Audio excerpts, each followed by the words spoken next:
حضرت والا فرماتے تھے کہ حسن کبھی حسن برائے عذاب ہوتا ہے، اور شیطان یہ پٹی پڑھاتا ہے کہ لڑکا نیک ہے.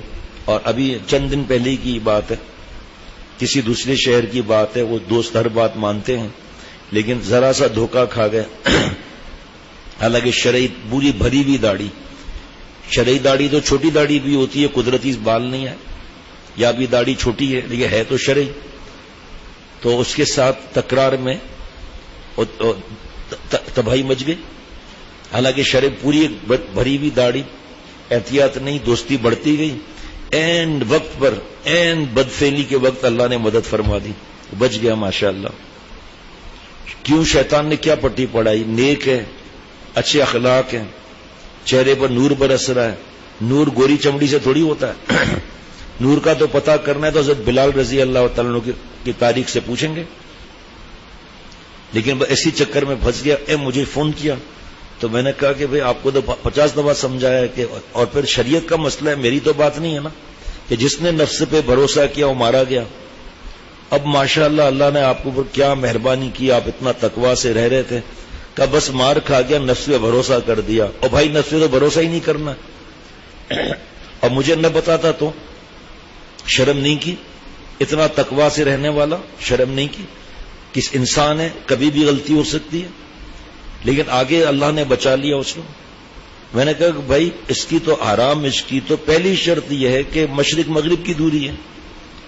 اب اس لڑکے سے تو آپ کو دوری کرنی ہے، وہ تو آپ سے دوری نہیں کرے گا، وہ تو مجھ سے اصلاح نہیں کرا رہا، وہ تو کسی سے مسئلہ نہیں پوچھ رہا. تو کہنے لگے کہ اب میں تو اسی مدرسے میں تو پڑھا ہوں، باقی 2 سال رہ گئے. اب آپ کی مرضی ہے، تقویٰ فرض ہے. گناہ کبیرہ کے ساتھ اور ایسا سور اور کتے والا کام ہو جائے تو پھر عادت لگ جاتی ہے. میں نے ایک واقعہ ان کو سنایا کہ بہت برس پہلے جب حضرت والا کے پرانی مسجد اشرف میں بیان ہوتا تھا تو اس وقت پھر عشاء کے بعد بڑی خانقاہ سامنے وہاں پر مجلس ہوتی تھی. ایک بار وہ مجلس کر کے میں نکل رہا تھا تو ایک طالب علم دوست نے مجھے کہا الگ بات کرنی ہے. میں نے کہا آ جائے. جیسے پوری بھری ہوئی داڑھی ہوتی ہے نا اس طرح داڑھی. تو انہوں نے کہا کہ آپس میں دوستیاں ہوتے ہوتے ایک لڑکا مجھ پر بری طرح عاشق ہو گیا ہے، حالانکہ پوری داڑھی، اور کہا کہ 2 دفعہ خودکشی کرنے کی کوشش کر چکا ہے. میں نے کہا بھائی دیکھو اصول ایک ہے کہ اللہ سے توبہ معافی، وہ پرچے ملتے ہیں وہ پرچے لے لیں، کتاب لے لیں، لیکن سب سے پہلے تو اس سے جدائی ہے. آپ کا مدرسہ تو ایک ہے، درسگاہ تو ایک ہے، جدائی کیسے ہوگی؟ بھلے گردن بھی نیچی ہے، تصور میں تو وہ گناہ یاد آ رہا ہوگا، اور یہ آپ پر اتنا مر رہا ہے اور ایسے گندے اشعار لکھ کر بھیج رہا ہے. آپ کب تک بچو گے؟ کہ پھر یہ کہ مدرسہ چھوڑو پھر، یا پھر اللہ کی محبت کا نام مت لو. تو کہنے لگا تو باقی تو بخاری میں 2 مہینے باقی رہ گئے. میں نے کہا وہ آپ جانے، ڈاکٹر نے نسخہ لکھ دیا، اب مرضی ہے ہماری کہ ہم عمل کریں نہ کریں، اینٹی بائیوٹک کھائیں نہ کھائیں. پھر اگر زہر پھیل جائے تو پھر ڈاکٹر کا قصور تو نہیں ہے کوئی بھی. میں نے کہا بھائی اللہ کے لیے پڑھنا ہے نا، یا کس کے لیے پڑھنا ہے؟ اگر آپ کو ابھی داخلہ کہیں نہیں ملے تو بھلے سال چلا گیا، کیا فرق پڑتا ہے؟ اگلے سال پھر بخاری پڑھ لینا، اس میں کون سا مشکل ہے؟ اگر یہ 8 سال کا نصاب اب ہے، اگر 9 سال کا ہوتا آپ کرتے نہیں کرتے؟ یا آپ لوگ ایسے عاشق ہیں 10 سال کا ہوتا تو کرتے نہیں کرتے؟ باقی یہ تو آپ اپنے آپ کو گٹر لائن میں ڈال دو گے. اس اللہ کے بندے نے، اب کس کو بتائے، اس اللہ کے بندے نے مدرسہ چھوڑ دیا، آنکھوں سے آنسو جاری تھے. داخلہ کہاں ملے گا؟ آپ خود فیصلہ کر لو. داخلہ بھی مل گیا اور سب سے زیادہ نمبر بھی آئے ماشاءاللہ. بات ہے، ان کو میں نے سمجھا بات ہے ماننے کی. پرسوں وہ گاؤں بھاگ گیا، اپنے وہاں سے ٹیلی فون کیا، کہا ماں باپ کو کیا بتاؤں؟ میں نے کہا آپ ماں باپ کو بتاؤ گے کہ میں بدفعلی کرتے کرتے بچاؤں؟ اب اپنے استاذ کو بتاؤ گے؟ 6 سال آپ نے وہاں پڑھا ہے، ان کو آپ پر کتنا اعتماد ہے، کتنا آپ نے ان کی خدمت کی، کتنا نیکی میں آپ ہیں، تو ان کو یہ بتاؤ گے آپ کے؟ حالانکہ انسان ہے، غلطی ہو سکتی ہے، حسن کبھی برائے عذاب ہوتا ہے.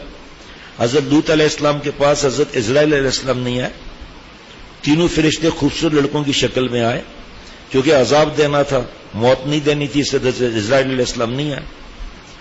اور وہ پاگل ہو گئے. حضرت کسی کو پتہ ہی نہیں تھا کہ فرشتے، حضرت لوط علیہ السلام کو بھی نہیں پتا تھا کہ فرشتے. پاگل ہو گئے وہ حسن کے پیچھے. سب کو پتا ہے کہ حضرت لوط علیہ السلام فرما رہے ہیں کہ تمہاری بیویاں ہیں، تفسیری جملہ ہے، اس سے اپنا معاملہ کر لو، یا تمہاری میں اپنی بیٹیوں سے شادیاں کرا دیتا ہوں۔ مفتی اعظم مفتی شفیع صاحب رحمۃ اللہ علیہ تفسیر معروف القرآن میں لکھتے ہیں کہ یہاں مراد یہ بیٹیاں نہیں، یہاں مراد کے ساری بیٹیاں انبیاء علیہ الصلوۃ والسلام کی بیٹیاں ہوں گی نا، لیکن نہیں، شہوت جب چڑھ جاتی ہے نا، خدا کی قسم قرآن پاک حدیث پاک یاد نہیں آتا، خدا کی قسم اپنی داڑھی اور اپنا سفید داڑھی اور بیان کرنا اور رونا اور گڑ گڑانا اور تلاوت اور کچھ یاد نہیں آتا، حتیٰ کہ اگر جالی مبارک پر آپ صلی اللہ علیہ وسلم کے سامنے اگر اس نے عہد بھی کیا ہے، عرفات میں منا مزدلفہ میں بالٹی بالٹی پر رویا بھی ہے اور خانہ کعبہ میں ساری رات جاگا بھی ہے، کچھ یاد نہیں آئے گا اس وقت۔ یہ بد نظری ایسا عذاب ہے، اسی لیے حضرت مجدد فرماتے تھے حرام عشق جو ہے عذاب الہی، اللہ کا عذاب ہے۔ فرمایا کہ میرے دوستوں اگر ٹکٹ لینے گئے اور وہاں پر لڑکی ہے، فرض کرو ٹکٹ لینے گئے، ٹوپی اس طرح کی، حضرت مجدد رحمۃ اللہ علیہ فرماتے ٹوپی اس طرح کی، پسینہ صاف کیا، داڑھی کو سیٹ کیا، قمیص کو ایسا کیا اور آواز نرم کر کے پوچھا، اے محترمہ یہ بھورے والا ٹرین کب جائے گی؟ فرمایا کہ اس کا جو نقصان ہے نا، یہ بات اس کا جو نقصان ہے نا، اشرف علی کا قلم دائرہ تحریر میں نہیں لا سکتا۔ اتنا بڑا دیکھیں، یہ اللہ تعالیٰ کی ہم پر توجہ ہے، یہ ہم ہے مثال۔ غیبت کی، اللہ تعالیٰ سے چہرہ ادھر گھوم گیا، توبہ کر لی، سامنے آ گیا ہے جی، جھوٹ بولا ایسے ہو گیا، بد نظری، پھر آگے کے سٹیجز، یہ اللہ تعالیٰ سے پیٹ ہو گئی، 180 ڈگری بدل گیا۔ اس کے بعد توبہ کر لی، کچھ پڑھ کر ایصال ثواب کر دیا جس کا غیبت کی جس کی، یا کسی بھی گناہ سے توبہ کر لی۔ ہم نے جو جھوٹ بولا ہے یاد ہے، جو غیبت کی ہے یاد ہے، چلو ابھی یاد آ گئی، 6 مہینہ پہلے غیبت کی تھی، پھر کیا ہوا، پڑھ کر ایصال ثواب کر دیا، ابھی پھر ایصال ثواب کر دیا۔ لیکن ننگی فلمیں، ارطغرل کا ڈرامہ، یا میں جملہ غلط کہہ رہا ہوں تو کوئی مسئلہ نہیں، اور بد نظری، ننگی فلمیں، فیس بک یوٹیوب پر جو لڑکیاں آنکھوں میں گھس جاتی ہیں، اس کے بعد 6 سال کے بعد وہ ننگی فلم یاد آتی ہے، 6 سال کے بعد بے چین ہو جاتا ہے آدمی۔ یہ کوئی آسان معاملہ تھوڑی ہے، فیصلہ خود کرنا ہے، دل میں لیلا رہے یا مولا رہے، یہ فیصلہ ہمارے آپ کے اختیار میں۔ جتنا زیادہ نیکی کی طرف آئیں گے اتنا زیادہ شیطان کے حملے ہوں گے، اور کف النفس عن الہوی روک دیا، وَأَمَّا مَنْ خَافَ مَقَامَ رَبِّهِ وَنَهَى النَّفْسَ عَنِ الْهَوَىٰ فَإِنَّ الْجَنَّةَ هِيَ الْمَأْوَىٰ۔ 100 کلو کا خیالات آئے اور دبا دیا، عمل نہیں کیا، 100 کلو کا نور وہیں مل گیا۔ اسی لیے دوسرے عبادات پہ ثواب ہے، اور نظر کی حفاظت پر اللہ کی ذات ہے۔ یہ دوستیاں لگانا، خرچے کرنا، تنہائیوں میں بیٹھنا، لقمہ اپنے ہاتھ سے دینا، گلے لگانا، چومنا، اور یہ جی شکل اچھی ہے، نہیں میں ہم شکل پہ نہیں مر رہے، اس کے اخلاق اچھے ہیں، شکل پہ مر رہے ہیں، اسی شکل میں کینسر ہو جائے اور گال سے پیپ نکلنے لگے، پھر بدبو ایسی ہو، اس سے دوستی کر کے دکھائے آدمی ذرا۔ نفل پڑھنا آسان، تہجد آسان، ذکر آسان، نماز آسان، تلاوت آسان، روزہ آسان، نفلی روزہ آسان، نظر کی حفاظت بھی اتنا آسان ہے، خصوصاً لڑکوں سے کہ رات دن جن سے پالا پڑ رہا ہے ان سے بھی آسان ہے، نہیں آسان نہیں ہے، دل پر زلزلہ طاری ہو جاتا ہے۔ وہ کیسی ہے، ایک دفعہ دیکھ لو پھر توبہ کر لینا۔ حضرت لوط علیہ السلام نے بہت سمجھایا، نہیں مانے، دروازہ بند کر دیا۔ یہ شہوت کی آگ میں جل رہے تھے، التی کانت تعمل الخبائث، خبیث کام کرتے تھے، کود کے نیچے آ گئے۔ حضرت لوط علیہ السلام نے فرمایا، اللہ نے قرآن پاک کا جز بنا دیا، قال ان هؤلاء ضیفی فلا تفزعون، اے نالائکو یہ میرے مہمان ہیں، مجھے رسوا مت کرو۔ معلوم ہوا کہ مہمان کی رسوائی میزبان اپنے کھاتے میں لکھتا ہے۔ پیارے شیخ العرب والعجم عارف باللہ حضرت والا رحمۃ اللہ علیہ فرماتے تھے، جو مدرسے میں پڑھ رہے ہیں یہ کس کے مہمان ہیں؟ جو حافظ بن رہے ہیں کس کے مہمان ہیں؟ تو یہ آپ صلی اللہ تعالی علیہ وسلم کے بھی مہمان ہیں، اللہ کے لیے نکلے ہوئے ہیں۔ ان کو بری نظر ہم ڈالیں گے تو بچ سکیں گے؟ اللہ کھوپڑی کو پھاڑ دیں گے۔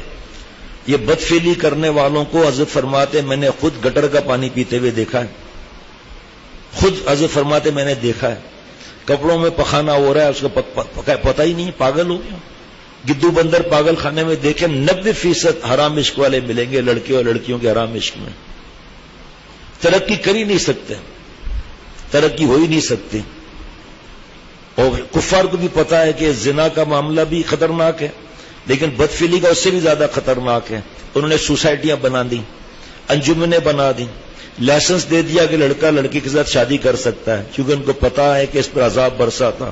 فَجَعَلْنَا عَالِيَهَا سَافِلَهَا وَأَمْطَرْنَا عَلَيْهِمْ حِجَارَةً مِّن سِجِّيلٍ، پتھروں کی بارش کی اللہ نے ان پر۔ 6 بستیاں لاکھ کی حضرت جبریل علیہ السلام آسمان پر لے گئے، وہاں سے پٹک دیا، پتھروں کی بارش الگ ہوئی۔ ایک آیت ہے مبارکہ مجھے یاد نہیں ہے جس میں پتھروں پر نام بھی لکھے تھے۔ آج ہم لڑکوں سے احتیاط نہیں کرتے، کیوں کہ صاحب وہ لوگ کہیں گے کہ اس سے حرام عشق ہے، اس وجہ سے یہ اتنی احتیاط کرتا ہے، میری بدنامی ہوگی۔ حضرت امام ابو حنیفہ رحمۃ اللہ علیہ نے سوتیلے بیٹے امام محمد کو سامنے نہیں بٹھایا تھا، عزت بڑھی یا گھٹی؟ حضرت تھانوی رحمۃ اللہ علیہ کی احتیاط، عزت بڑھی یا گھٹی؟ شیخ العرب والعجم عارف باللہ رحمۃ اللہ علیہ کی عزت بڑھی یا گھٹی؟ آج ہم نعوذ باللہ سب سے آگے بڑھ گئے کہ ہماری بے عزتی ہو جائے گی، ہمارے پہ الزام لگ جائے گا۔ یہ سب بہانے بازی ہیں، یہ میزبان کی رسوائی مہمان اپنے کھاتے میں لکھ رہا ہے، اور آج ہم گندے خیالات پکا رہے ہیں۔ مخلوق جو ہے اس کے ساتھ کیسا معاملہ ہونا چاہیے؟ اللہ کی عیال ہے یہ، تو اللہ کی عیال کو پھنسانا اور اس کو بری نظر ڈالنا اور اس گندے خیالات پکانا، حضرت تھانوی رحمۃ اللہ علیہ فرماتے بڈھا بھی شرم کے ہمارے نظر نیچی کر لے گا، لیکن فرمایا جملہ حضرت مجدد کا کہ فرمایا اجی جو دل میں کارخانہ زنا کا چل رہا ہے وہ کس کو معلوم ہے؟ دوسرے اللہ کو معلوم ہے، تو اس کو اللہ علاوت ایمانی کہاں سے دیں گے؟ مولانا فہد یہ کھول دیجیے گا مائک اشعار والا، مصطفیٰ یہ سب کو کتاب ملتی ہے، یہ 4 افریقہ کے ملکوں کا حضرت کا سفر نامہ ہے، جس میں سے پھر ہم نے بد نظری کا مضمون نکال لیا، پھر یہ الگ کر دیا، لڑکوں سے اور لڑکیوں سے احتیاط کا معاملہ، حرام عشق، کس انداز سے شیطان جو ہے وہ حملے کرتا ہے، کبھی شفقت سے، کبھی جناب غصے سے، کبھی ہمدردی سے۔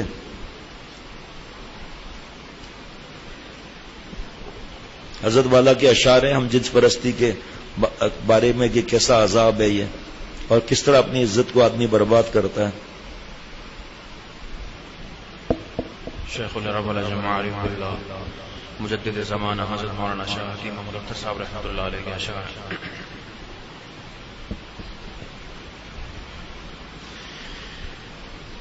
ہم جنس پرستی سے جو لذت اڑا گئے، ہم جنس پرستی سے جو لذت اڑا گئے، انسانیت کا اپنی وہ پرچم جلا گئے، انسانیت کا اپنی وہ پرچم جلا گئے۔ ہم جنس پرستی سے جو لذت اڑا گئے، انسانیت کا اپنی وہ پرچم جلا گئے۔ رسوا ہوئے فاعل و مفعول آن میں، مفعول آن میں، رسوا ہوئے فاعل و مفعول آن میں، مفعول آن میں، دونوں حیا کے اپنے جنازے اٹھا گئے، دونوں حیا کے اپنے جنازے اٹھا گئے، انسانیت کا اپنے اوپر پرچم جلا گئے۔ ہرگز ملا سکیں گے نہ آنکھیں تمام، آنکھیں تمام، ہرگز ملا سکیں گے نہ آنکھیں تمام، نہ آنکھیں تمام، آپس میں شرم کے جو پردے ہٹا گئے، انسانیت کا اپنے اوپر پرچم جلا گئے، آپس میں شرم کے جو پردے ہٹا گئے، انسانیت کا اپنے اوپر پرچم جلا گئے۔ دھوکہ یہ تھا کہ ہم نے محبت ادا کریں، محبت ادا کرے. دھوکہ یہ تھا کہ حق محبت ادا کرے, محبت ادا کرے. نفرت کا بیج تادم آخر جما گئے, انسانیت کا اپنی اوپر چم جلا گئے. نفرت کا بیج تادم آخر جما گئے, انسانیت کا اپنی اوپر چم جلا گئے.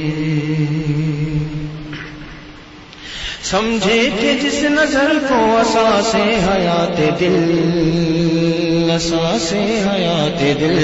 سمجھے کہ جس نظر کو اساس حیات دل, اساس حیات دل. کیوں اس نظر سے آج وہ نظریں بچا گئے, انسانیت کا اپنی اوپر چم جلا گئے. کیوں اس نظر سے آج وہ نظریں بچا گئے, انسانیت کا اپنے اوپر چم جلا گئے. کیا کم ہے دوستو یہ لعنت مجاز کی, لعنت مجاز کی. کیا کم ہے دوستو یہ لعنت مجاز کی, لعنت مجاز کی. پہچان پہنچا میں پہچاننے کے بعد بھی آنکھیں چرا گئے, پہچاننے کے بعد بھی آنکھیں چرا گئے. کیا کم ہے دوستو یہ لعنت مجاز کی, لعنت مجاز کی. پہچاننے کے بعد بھی آنکھیں چرا گئے, انسانیت کا اپنی اوپر چم جلا گئے. یہ عشق کی صورت میں تقاضے تھے فسق کے, تقاضے تھے فسق کے. یہ عشق کی صورت میں تقاضے تھے فسق کے, تقاضے تھے فسق کے. دونوں کو ایک پل میں جو رسوا بنا گئے, انسانیت کا اپنے اوپر چم جلا گئے. دونوں کو ایک پل میں جو رسوا بنا گئے, انسانیت کا اپنے اوپر چم جلا گئے. ہم جنس پرستی سے جو لذت اڑا گئے, انسانیت کا اپنے اوپر چم جلا گئے. اس میں اتنی عزت کی نصیحتیں چشمہ دن.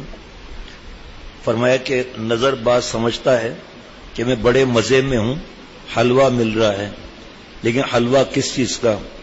پیشاب پخانے اور گو کا. دنیاوی حسینوں کا جسم پیشاب پخانے اور گو کا حلوہ ہے, اوپر سے چاندی کا ورق لگا دیا گیا ہے, اسی کا نام گوری رکھ لیا. گال گورے ہیں کھال گوری ہے, گال گورے ہیں کھال گوری ہے, توبہ اندر تو گو کی بوری ہے. گوری کی حقیقت یہی ہے کہ گو موت پیشاب پخانے اور گندی ہوا پر چاندی کا ورق لگا دیا. دوستو یہ امتحان ہے جس کی وجہ سے سب عیب چھپا ہوا ہے. اگر اللہ تعالیٰ ان کے جسم میں کوئی سوراخ ایسا بنا دیتا جس سے پخانہ نظر آتا, جس سے ہر وقت بدبو آتی تو ناک دینا مشکل ہو جاتا. اس امتحان کو اگر امتحان نہ سمجھا اور حسینوں پر فریفتہ اور مست رہے تو ایک دن موت آئے گی اور عاشق اور معشوق دونوں خاک میں مل جائیں گے اور اللہ سے محروم مریں گے. ان آنکھوں کی حرکت کی وجہ سے اللہ سے محروم ہو جائیں گے. اگر آج ہی ہم ہمت کر لیں کہ ایک نظر بھی خراب نہیں کریں گے, چاہے جان چلی جائے, جان دے دیں گے مگر اللہ کو ایک سانس ناراض نہیں کریں گے, تو اطمینان رکھیے جان سلامت رہے گی. لیکن اللہ تعالیٰ کے قرب کی وہ مستیاں, وہ کیف ملے گا جو بادشاہوں کو خواب میں بھی نہیں آ سکتا, خواب میں بھی نظر نہیں آ سکتا. اللہ ہم سب کو ہمت دے اور ہیجڑے پن اور لومڑی پن سے نجات بخشے. بد نظری کرنا ہیجڑا پن اور لومڑی پن ہے. آج سے ہمت کر لیں کہ اے نفس, اگر تو دیکھے گا تو تجھے جان سے مار ڈالوں گا. مارے نہیں, صرف دھمکی دیں. نفس بیوقوف ہے, دھمکی سے بھی ڈر جاتا ہے. سمجھے گا کہ کیا پتا یہ ملا ایسا ہی کر دے, بس آج ہی سے ارادہ کر لو. حضرت والا نے روتے ہوئے فرمایا کہ یہ ایک عمل حفاظت نظر کا اگر جاری ہو گیا تو شاید میری نجات کے لیے کافی ہو جائے. حفاظت نظر اللہ اور رسول کا حکم ہے, تو اللہ اور رسول کا حکم توڑ کر کیا کوئی فلاح پا سکتا ہے؟ حضور صلی اللہ علیہ وسلم کی بد دعا کیا بیکار جا سکتی ہے؟ لعن اللہ الناظر والمنظور الیہ. چاہے نفلی عبادت کم کروں, چاہے وظیفے کم کروں, مگر آنکھ کو خراب مت کرو. ایک لمحہ اللہ کو ناراض کرنا اتنا بدترین عمل ہے کہ اس سے بدترین عمل کوئی نہیں ہے. میرے دوستو اس کا ارادہ کر لو کہ زندگی کی ارساس اللہ پر فدا کریں گے. زندگی اللہ نے اس لیے دی ہے کہ ایک سانس بھی ہم اللہ کو ناراض نہ کریں، کیونکہ ان کو ناراض کرنا سب سے بڑی نمک حرامی، کمینہ پن، بے حیائی، بے غیرتی ہے. یہ ایک پوسٹ مارٹم ہو گیا حسن کا. اب حسین کے پوسٹ مارٹم نمبر 2 جس کا وقت نہیں. فرمایا وہ لوگ جو اتنے حسین ہوں کہ جس سے معلوم ہو کہ ہم مجاہدے میں فیل ہو جائیں گے، ان سے نظر بچا کر پھر یہ شعر پڑھو تو انشاءاللہ نظر محفوظ رہے گی، نفرت ہو جائے گی. نظر جھکا کر، دیکھ کر نہیں. آگے سے موت پیچھے سے گو، آگے سے موت پیچھے سے گو، اے میر جلدی سے کر. کم لوگوں کو پتا ہے اے میر جلدی سے کر آخ تھو. یہ بتاؤ دنیا کا حسین آگے سے موت اور پیچھے سے گو نکالتا ہے کہ نہیں؟ یہ دوسری بات ہے کہ کسی وقت ڈھیلا ڈھالا نکلتا ہے جو ذرا جلدی نکل جاتا ہے، اور کسی وقت سخت ہوگا تو ذرا زور لگانا پڑے گا. مگر گو اور موت کے سوا کیا چیز ملے گی؟ ان سوراخوں سے زعفران اور مشک نکلتا تو کتنے فقیر پیالہ لیے ہوئے کہتے بھائی ذرا سا حق دو، ذرا سا موت دے دو، میرے بچے بھوکے مر رہے ہیں، گھر میں آٹا نہیں ہے. ان حسینوں کا پوسٹ مارٹم کر کے دیکھو کیا ہے. خالی ان کے گال مت دیکھو، چہرے کا ڈیزائن مت دیکھو، یہ دیکھو کہ اندر سے گو اور موت کے سوا کیا ملتا ہے جس میں گھسنے کو تم مرغوب سمجھتے ہو. گو اور موت کی جگہ کا تصور کیا کرو تو نفرت ہو جائے گی اور اللہ تعالیٰ کی طرف رجوع ہو جاؤ گے. میرے احباب نے اس شعر سے بہت نفع محسوس کیا. اگر گو موت کی بجائے کسی کے مشک اور زعفران نکلتا ہو تو ہمیں بتاؤ. کوئی صاحب ہیں اس مجلس میں جن کے علم میں ہو کہ فلاں حسین مشک اور زعفران ہکتا ہے اور ارک کے گلاب موتتا ہے؟ یہی بدبودار چیزیں ان کی ہیں. حضرت فرماتے تھے اگر ان سے ٹیلی ویژن، وی سی آر اور فلموں اور گندی فلموں سے جان نہیں چھوٹتی تو تصور کرو کہ میں اس حسین سے کہہ رہا ہوں کہ مجھے تھوڑا پخانہ دے دیں کیونکہ میں آپ کے بغیر مر جاؤں گا، اور اس پخانے کو منہ میں رکھ لو، اور اس کو نگلنے میں تکلیف ہو تو اس کو کہو کہ اب موت بھی دے دو، یا ارک کے گلاب نکلتا ہے تو وہی دے دو، ایک کٹورا پیشاب کا بھی لے لو اور وہ پی لو، اوپر سے نگلنے میں آسانی ہو. فرمایا جتنا گہرائی میں جاؤ گے اتنا نفرت ہوگی. یہ ان کے چیزیں یہ بھری ہوئی ہیں. ایک صاحب نے لاکھوں ڈالر خرچہ کیا لڑکی پر، اور جب ذلیل حرکت کرنے کے لیے اس کو بلایا اور اس کو جب ذلیل حرکت کرنے کے لیے آگے بڑھا تو اس نے ایک چھرے والا دست مار دیا اٹھا کر. سارا آنکھ وغیرہ سب میں گند چلا گیا، ساری زندگی کے لیے نامرد ہو گیا. یہ خاص حضرت کی باتیں جو یہاں میں بیان نہیں کر سکتا وہاں کرتا ہوں. اس کو بھی آدھا بھی میں نے نہیں بتایا، 10% بھی نہیں بتایا اس بات کو میں نے، کیونکہ اس وقت بھی صبح سنا جاتا ہے، اس میں پھر خواتین وغیرہ بھی ہوتی ہیں. تو خواتین میں اللہ تعالیٰ جتنوں کو بچائے، باقی خواتین کتنا موبائل سے بچی ہوئی ہیں. 4 بچے کی ماں موبائل پر آ کر گھر چھوڑ کر بھاگ گئی.